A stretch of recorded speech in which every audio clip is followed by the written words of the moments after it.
नमस्कार दोस्तों, मैं रस्तोगी स्वागत करता हूं आपका एक बार फिर से वी एकेडमिक्स पे। इस वीडियो में हम पढ़ने वाले क्लास 12th की ज्योग्राफी का जो हमारा फर्स्ट बुक है, मानव भूगोल के मूल सिद्धांत। ये इस बुक का सेकंड चैप्टर है, विश्व जनसंख्या वितरण घनत्व और वृद्धि। तो चलिए आइए शुरू करते हैं। हमारा सेकंड चैप्टर है। हमारा इस चैप्टर का पहला टॉपिक है जनसंख्या वितरण। जनसंख्या वितरण किसे कहते हैं वो देखते हैं। ठीक है,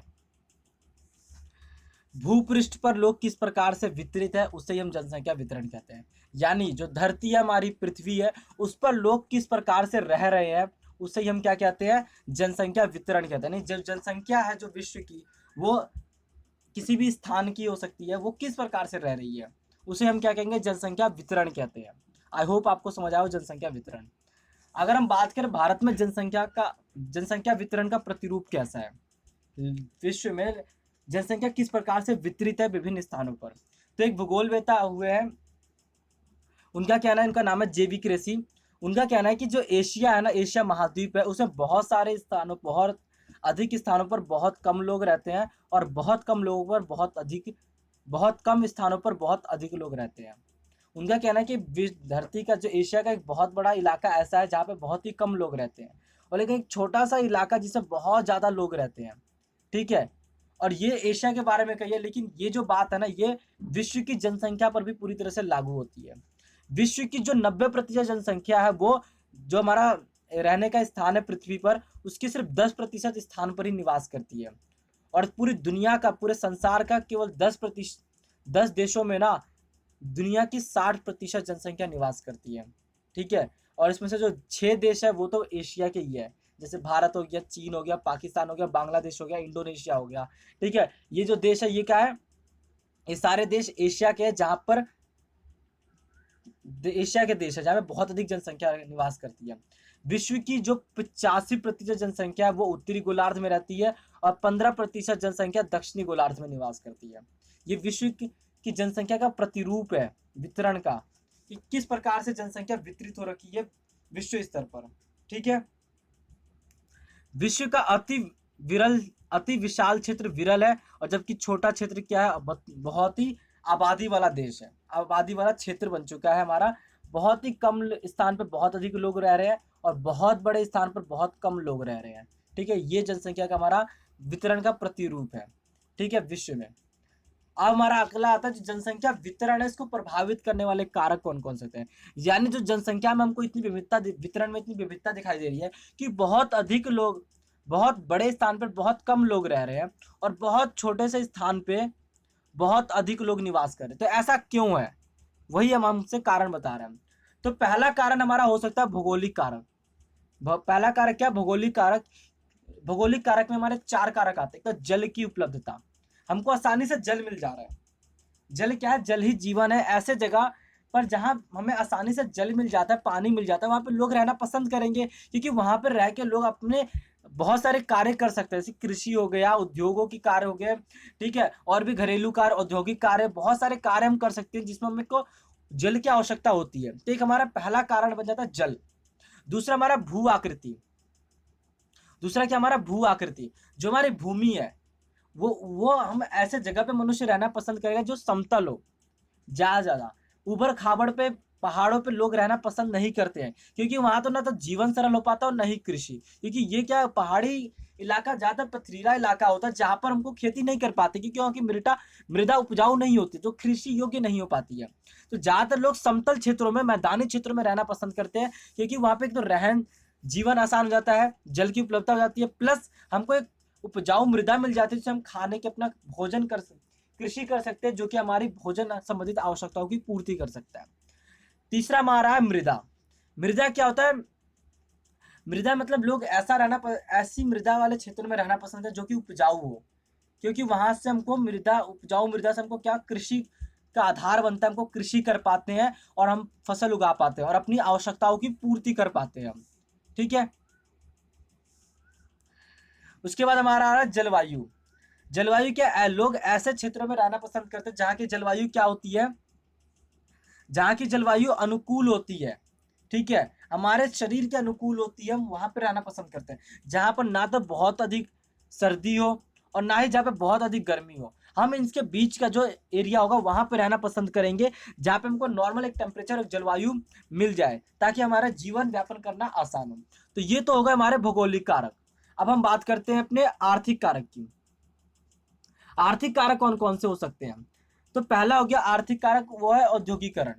जिन क्षेत्रों में उद्योग होते हैं ना, वहां पे लोग बहुत बड़ी संख्या में रहना पसंद करते हैं। जैसे हमारा देख लो मुंबई हो गया, मुंबई में बहुत सारे उद्योग है, ठीक है। दिल्ली हो गया, यहाँ पे बहुत सारे उद्योग है। बड़े बड़े शहरों में, जब हमारा जमशेदपुर हो गया, ठीक है, ये जो जो क्षेत्र है, यहाँ पे बहुत बड़े बड़े पैमाने पर उद्योग मिल जाते हैं हमको। वहां पे हम क्या करते हैं, रहना पसंद करते हैं, क्योंकि वहां पे हमको रोजगार के अवसर उपलब्ध हो जाते हैं। जहां पर रोजगार है वहां पर लोग है। दूसरा था हमारा नगरीकरण। लोग क्या नगरों में रहना पसंद करते हैं, गांवों से नगरों की ओर प्रवास करते हैं, जाना जाना शुरू करते हैं, क्योंकि जो शहर होते हैं, जो नगर होते हैं, वहां पर तो उनको एक तो स्वास्थ्य सुविधाएं मिल जाती है, शिक्षा, रोजगार, परिवहन और संचार से संबंधित सुविधाएं उनको मिल जाती है। तो लोगों का जीवन यापन आसान हो जाता है, जीवन व्यतीत करना आसान हो जाता है, ठीक है। तीसरा हमारा खनिज। जिन क्षेत्रों पे जहाँ पे खनन कार्य होते हैं, वहां पे लोग रहना पसंद करते हैं, क्योंकि जो खनन कार्य में मजदूरों की आवश्यकता होती है, और मजदूरों को हम क्या रोजगार उपलब्ध जाते हैं, तो वहां पे उन लोगों को रोजगार मिलता है, तो वहां पे रहना पसंद करते हैं। तो ये तो हमारा होगा 3 आर्थिक कारक, ठीक है। अब हम बात करते हैं अपने तीसरे कारक की, वो हमारा सामाजिक सांस्कृतिक कारक। सामाजिक सांस्कृतिक कारक, कुछ स्थान जो धार्मिक और संस्कृति के लिए बहुत फेमस होते हैं, जैसे हमारा बनारस हो गया, काशी, ठीक है, ये हो गया। और हमारा अगर बात करें तो हम, और हमारा क्या हो सकता है, हरिद्वार हो गया हमारा, ठीक है। ये जो क्षेत्र है, ये बहुत ही अपनी आर्थिक, अपनी अपनी संस्कृति, अपने धार्मिक महत्व के कारण प्रसिद्ध होते हैं, तो लोग वहां पर रहना पसंद करते हैं। कई बार सरकारें क्या करते हैं, इन क्षेत्रों से ना लोगों को ना कम जनसंख्या वाले क्षेत्रों में बसाने की कोशिश करती है, ताकि जो भीड़ भाड़ वाला इलाका जो बस गया है, उसको कमी, उसमें कमी लाया जा सके। तो ये तो होगा हमारा भौगोलिक का, सॉरी, सांस्कृतिक और सामाजिक कारक, जनसंख्या वितरण को प्रभावित करने वाले कारक, ठीक है। तो हमारे यहाँ पे जनसंख्या वितरण खत्म। अब हम बात करते हैं जनसंख्या घनत्व क्या है, ठीक है। तो जनसंख्या घनत्व की बात करें तो प्रति वर्ग किलोमीटर पर रहने वाले लोगों की संख्या को हम जनसंख्या घनत्व कहते हैं। यानी जो 1 किलोमीटर का हमारा एरिया है, उस 1 किलोमीटर के एरिया में कितने लोग रह रहे हैं ना, उसे हम जनसंख्या घनत्व कहते हैं। और इसको निकालने का एक फॉर्मूला होता है, जनसंख्या बटे में क्षेत्रफल। जो भी ये क्षेत्र जगह है, उसका क्षेत्रफल निकालो और उसको जनसंख्या से भाग कर दो, तो हमारा जनसंख्या घनत्व निकल जाएगा, ठीक है। तो इसका भी आगे देखते हैं। विश्व में जनसंख्या घनत्व का प्रतिरूप कैसा है? हमने वितरण का प्रतिरूप देखा, अब घनत्व का प्रतिरूप देखते हैं। तो इसको भी 3 भागों में बांटा गया। सघन जनसंख्या घनत्व वाले क्षेत्र, ऐसे क्षेत्र जहां पर क्या करते हैं, बहुत अधिक जनसंख्या निवास करते हैं प्रति वर्ग किलोमीटर में। तो इसमें सघन की बात करें तो इन क्षेत्रों में ना 200 व्यक्ति प्रति वर्ग किलोमीटर पर, यानी 1 किलोमीटर पर 200 व्यक्ति रहता है। 200 व्यक्ति प्रति वर्ग किलोमीटर पर निवास करता है, ठीक है। इसमें अगर क्षेत्र कौन कौन से शामिल है, तो हम बात करें तो यूएसए का उत्तरी पूर्वी भाग, यूरोप का उत्तरी पश्चिमी भाग, दक्षिण एशिया में भारत आ जाता है, और पूर्वी एशिया में जापान। ये कुछ क्षेत्र है जहां पर सघन जनसंख्या घनत्व देखने को हमको मिलता है। दूसरा हमारा आता है मध्यम जनसंख्या घनत्व वाले क्षेत्र, ठीक है। मध्यम जनसंख्या घनत्व में क्या होता है, इन क्षेत्रों में ना 11 से 50 व्यक्ति प्रति वर्ग किलोमीटर पर निवास करते हैं। यानी 1 किलोमीटर पर 11 से 50 व्यक्ति निवास कर रहा होता है। अब अगर इसमें बात करें कौन कौन से क्षेत्र आते हैं, तो पश्चिमी चीन, दक्षिणी भारत, यूरोप का जो हमारा नॉर्वे और स्वीडन वाला एरिया है, ऑस्ट्रेलिया, दक्षिण अमेरिका का हमारा अमेजन का बेसिन का जो क्षेत्र है वो, और सहारा मरुस्थल। ये कुछ क्षेत्र है जहां पर हमको मध्यम जनसंख्या घनत्व वाले क्षेत्र नजर आते हैं, ठीक है। और यहाँ पे 11 से 50 व्यक्ति प्रति वर्ग, यानी 1 किलोमीटर पर 11 से 50 व्यक्ति निवास कर रहा होता है। तीसरा हमारा आता है विरल जनसंख्या घनत्व वाले क्षेत्र। तीसरा हमारा क्या, विरल जनसंख्या।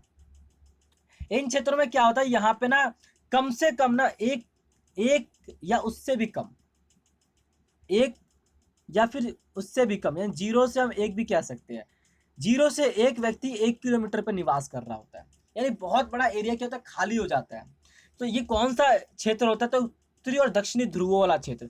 जो हमारा ध्रुवों वाला क्षेत्र में वहाँ पे बहुत ठंड होती है, बहुत बर्फबारी होती है, तो वहाँ पे जीवन व्यतीत करना मनुष्य के लिए बहुत मुश्किल हो जाता है। तो वहाँ पे बहुत ही कम लोग निवास करते हैं। दूसरा हमारा उष्ण और शीत मरुस्थलीय क्षेत्र, यानी जो हमारा भूमध्य रेखा है उसके आसपास वाला जो रेगिस्तानी इलाका, जो सहारा का रेगिस्तान हो गया वो वाला इलाका, और शीत रेगिस्तानी इलाका हो गया, उन क्षेत्रों में भी ऐसी जनसंख्या घनत्व देखने को मिलती है।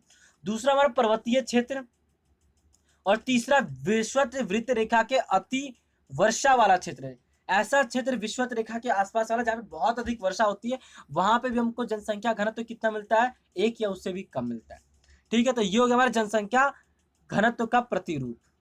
अब हमारा अगला टॉपिक आ रहा है जनसंख्या वृद्धि या परिवर्तन। जनसंख्या वृद्धि या परिवर्तन क्या है ये देखते हैं।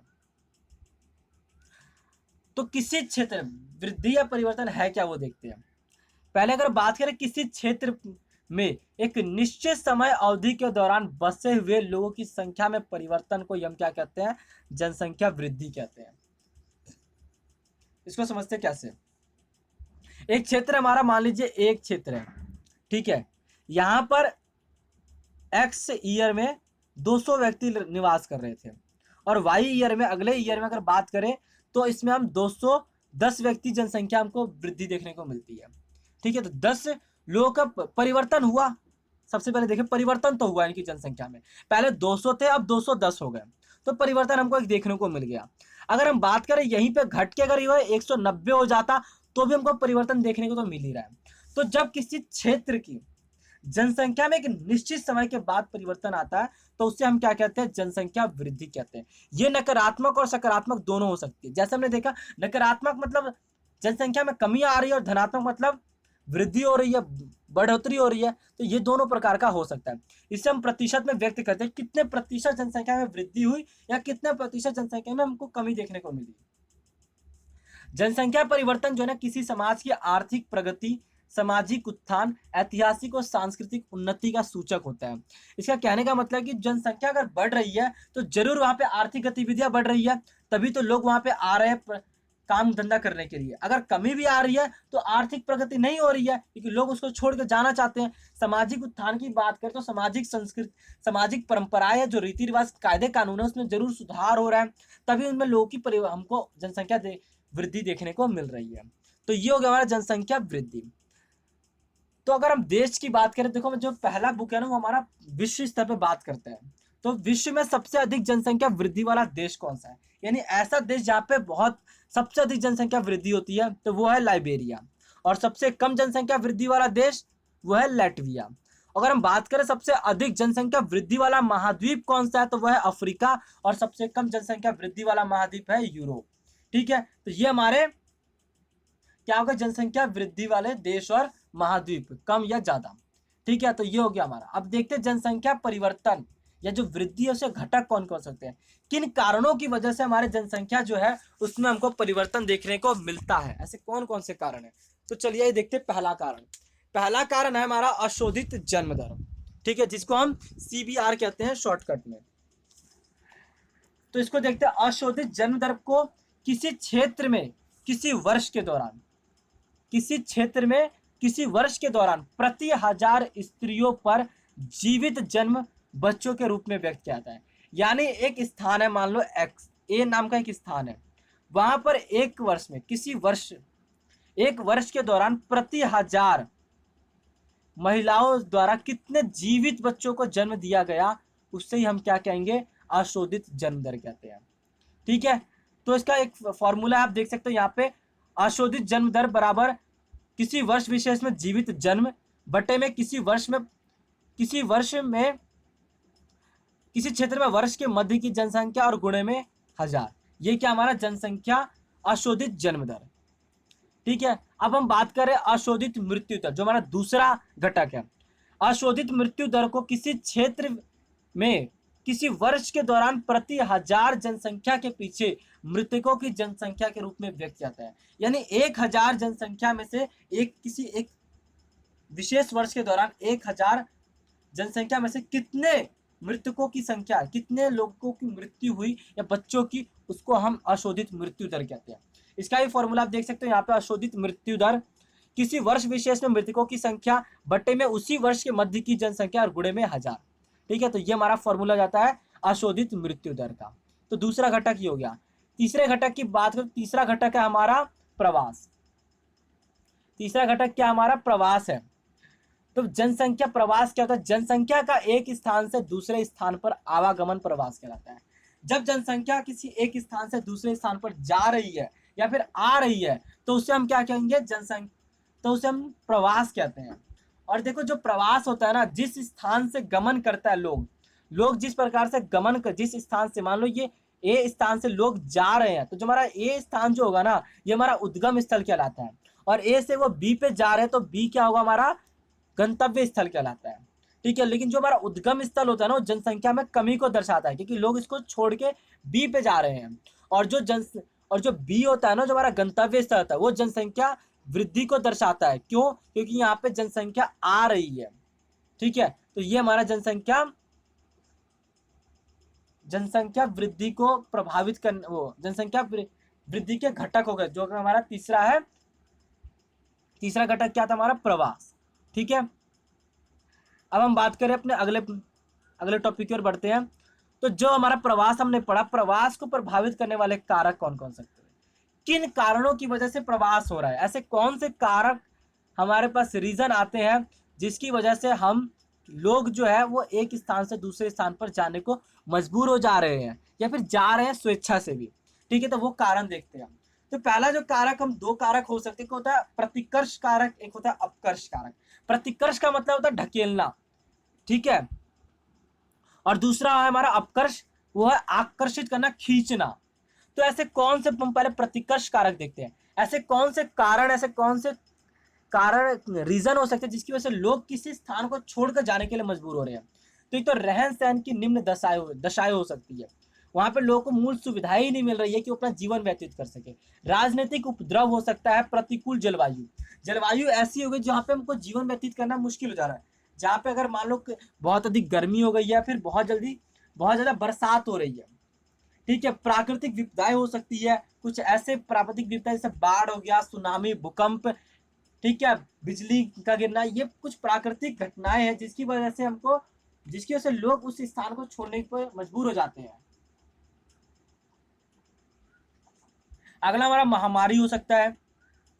उसके बाद सामाजिक और आर्थिक रूप से पिछड़ापन, यानी जो समाज है, जो वहाँ पे आर्थिक गतिविधियां नहीं हो रही है, तो रोजगार नहीं मिल रहा है, तो लोग वहाँ पे उस जगह को छोड़ के जाने के लिए मजबूर जाते हैं। अगर उदाहरण के लिए हम गाँव को देख सकते हैं, गाँव में उतने रोजगार के अवसर हमको नहीं मिलते हैं, तो लोग शहरों की ओर प्रवास करते हैं।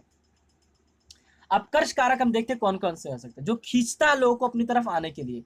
तो पहला कारण हो सकता है हमारा काम के बेहतर अवसर लोगों को मिल रहे हो, रहन सहन की अच्छी दशाएं हो, उनको मूलभूत सुविधाएं मिल रही हो, शांति हो, ठहराव हो। हर व्यक्ति अपने जीवन में शांति चाहता है, जीवन और संपत्ति की सुरक्षा हो और अनुकूल जलवायु हो। तो ये कुछ कारण हो सकते हैं जिसकी वजह से लोग किसी स्थान पर जाने के लिए मजबूर हो जाते हैं। ठीक है, तो ये हमारा हो गया हमारा प्रतिकर्ष और अपकर्ष कारक प्रवास को प्रभावित करने वाले। ठीक है, अब हमारा अगला टॉपिक है जनसंख्या वृद्धि।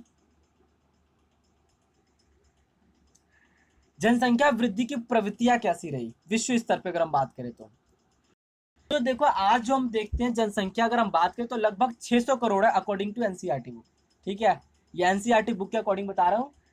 वैसे अगर आप नेट पे सर्च करोगे तो 700 करोड़ आपको मिल सकता है, लेकिन 600 करोड़ आपको एनसीईआरटी बुक में दे रखा है। तो जनसंख्या वृद्धि के अनुसार अगर हम जनसंख्या, विश्व की जनसंख्या बात करें तो 600 करोड़ से भी, लगभग 600 करोड़ से भी अधिक है। लेकिन ये जनसंख्या अचानक ही नहीं हो गई है, इसको सदियां बीती है, शताब्दियां लगी है इस जनसंख्या को यहाँ तक पहुंचने में। तो आरंभिक वर्षों की अगर बात करें, जब मानव संस्कृति, मानव सभ्यता का उद्भव हुआ, लगभग अगर हम बात करें 8000 से, एक मिनट, 8000 से के 12,000 वर्ष पूर्व की अगर हम बात करें, जब कृषि का उद्भव हो गया और आरंभ हो गया, तब मनुष्य का जो जनसंख्या का आकार था बहुत ही कम था। लगभग अगर पूरे विश्व की बात करें तो 80 लाख लोग पृथ्वी पर रहा करते थे। ठीक है, इसके बाद धीरे धीरे क्या हुआ, ईसा मसीह के जन्म की पहली शताब्दी में जनसंख्या 30 करोड़ से भी कम थी। और 1750 में जब औद्योगिक क्रांति शुरू हो गई तो जनसंख्या में बढ़ोतरी हुई और विश्व की जनसंख्या 55 करोड़ में पहुंच गई।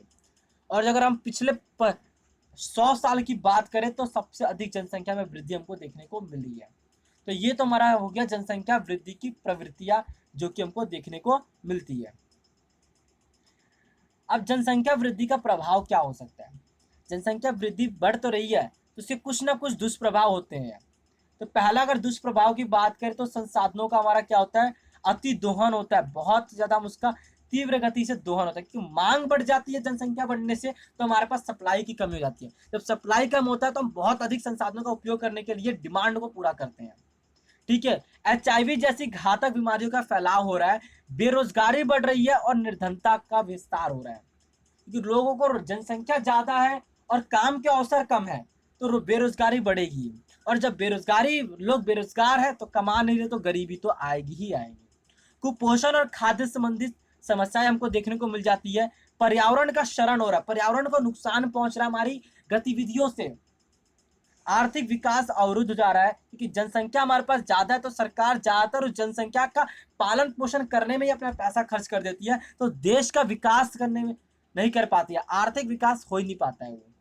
सामाजिक बुराइयों का जन्म हो रहा है, लोगों को जब जो रोजगार नहीं है, बेरोजगार है लोग, पैसा नहीं है, गरीबी, तो कुछ सामाजिक बुराइयां जैसे चोरी डकैती चकारी हो जाता है, लूटमार, नशीली पदार्थों का सेवन, ऐसे कुछ बुराइयां हो जाती है जो कि उत्पन्न हो जाती है लोगों में, जो कि समाज के लिए और राष्ट्र के लिए खतरा बन जाती है। ठीक है, तो ये हो गया हमारा जनसंख्या वृद्धि का प्रभाव क्या होता है। अब हमारा अगला और लास्ट टॉपिक है चैप्टर का, जनांकीय संक्रमण सिद्धांत। ठीक है, ये देखते हैं क्या है।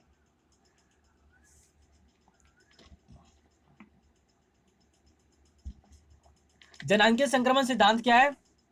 जनसंख्या में शिक्षा, जो हमारी जनसंख्या है उसमें शिक्षा, रोजगार और स्वास्थ्य, ये तीन चीज याद रखना।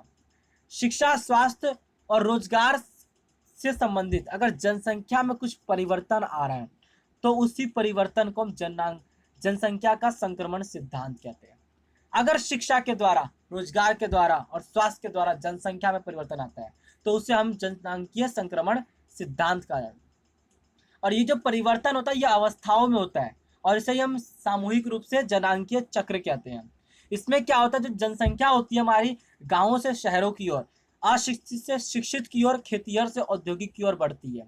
ठीक है, तो ये हो गया हमारा जनांकीय संक्रमण सिद्धांत। आई होप आपको समझ आया हो। जनसंख्या में अगर शिक्षा के द्वारा, स्वास्थ्य के द्वारा और रोजगार के द्वारा जो परिवर्तन आता है उसी को हम जनांकीय संक्रमण सिद्धांत कहते हैं। ठीक है, तो हमने देखा कि ये जो संक्रमण सिद्धांत होता है ये अवस्थाओं में हो रहा है हमारा। ठीक है, तो तीन अवस्थाएं हमको पढ़नी है इस चैप्टर में। तो पहली अवस्था हम पढ़ते हैं, प्रथम अवस्था। इस अवस्था में क्या होता है कि जो जन्म दर और मृत्यु दर, जन्म दर और मृत्यु दर दोनों ही क्या रहती है? अधिक होती है। लोग अधिक, बच्चे अधिक मात्रा में जन्म लेते हैं और लोगों की मृत्यु भी अधिक होती है। यहाँ पे स्वास्थ्य सुविधाएं अच्छी नहीं होती है, इसलिए मृत्यु अधिक हो जाती है। और शिक्षा अगर नहीं होती है तो लोगों को परिवार नियोजन से संबंधित जानकारी नहीं होती है, तो जन्म दर में वृद्धि हो जाती है। और लोग कम पढ़े लिखे होते हैं इस अवस्था में, ज्यादातर लोग खेती जैसी प्राथमिक क्रियाएं कर रहे होते हैं, ज्यादातर लोग प्राथमिक क्रिया कर रहे हैं। और प्रौद्योगिकी, जो टेक्नोलॉजी की बात करें तो उसका स्तर भी बहुत ही निम्न होता है, ज्यादा उसमें होता नहीं है। अगर इस अवस्था की बात करें तो कौन कौन से देश आते हैं? ज्यादातर जो देश आ रहे हैं इस अवस्था में वो हमारे अफ्रीकी देश है। ठीक है, तो उसमें हमारा आता है सूडान, कांगो, घाना, नाइजीरिया और लाइबेरिया। ये कुछ देश है जो कि प्रथम अवस्था में आते हैं जनांकीय संक्रमण सिद्धांत के। दूसरी अवस्था हम की बात करें तो इसमें क्या होता है, प्रारंभ में जन्म दर तो ऊंची रहती है, लेकिन फिर धीरे धीरे क्या होता है, वो घटने लग जाता है, क्योंकि स्वास्थ्य सुविधाएं अच्छी हो जाती है और शिक्षा का विस्तार होता है। ठीक है, स्वास्थ्य सुविधाएं अच्छी हो जाती है, लोग, जनसंख्या शिक्षित हो जाती है। ठीक है, उसके साथ साथ क्या होता है, जो जनसंख्या जो होती है, हमारे लोग होते हैं वो प्राथमिक क्रियाकलापों से द्वितीयक और तृतीयक, यानी कृषि, पशुपालन, मत्स्य पालन, ठीक है, इन सबसे आगे बढ़कर लोग औद्योगिक कार्यों, कारखानों में और सेवा क्षेत्रों में आगे बढ़ते हैं। ठीक है, इस अवस्था में कौन कौन से देश आते हैं? तो भारत, चीन, ब्राजील, श्रीलंका और ऑस्ट्रेलिया, ये कुछ देश है जो कि द्वितीय अवस्था में आते हैं। अब हम तीसरी अवस्था की बात करें, हम अंतिम अवस्था, तीसरी अवस्था। इस अवस्था में क्या होता है, जन्म और मृत्यु दर दोनों ही घट जाती है, लोग जन्म भी कम लेते हैं और मृत्यु भी कम होती है, क्योंकि स्वास्थ्य सुविधाएं अच्छी होती है और लोग शिक्षित होते हैं, तो परिवार नियोजन की उनके पास पूर्ण जानकारी होती है। ठीक है, जनसंख्या नगरीय पूरी तरह से नगरीय और शिक्षित होती है। ज्यादातर जनसंख्या शिक्षित हो जाती है और शहरों में निवास करती है। जनसंख्या जो प्राथमिक और द्वितीयक क्रियाओं को छोड़कर तृतीयक और चतुर्थक क्रियाओं की ओर आगे बढ़ती है। प्राथमिक सुविधाएं, स्वास्थ्य सुविधाएं बहुत अच्छी होती है और जीवन प्रत्याशा उच्च हो जाती है। लोगों की जो उम्र होती है बहुत अधिक हो जाती है। लोग 70, 80, 90, 100 तक की उम्र में लोग जी रहे होते हैं इस अवस्था में। अगर बात करें कौन कौन से देश आते हैं, तो Japan, Latvia, Sweden, Norway, Austria और न्यूजीलैंड, ये कुछ देश है जो कि इस अवस्था में आते हैं। ठीक है, तो ये तो हो गया हमारा जनांकीय संक्रमण सिद्धांत। तो हम निष्कर्ष क्या निकालते हैं इन तीनों अवस्थाओं से? तो इससे हम निष्कर्ष ये निकाल सकते हैं कि जो जनसांख्यिकीय संक्रमण सिद्धांत,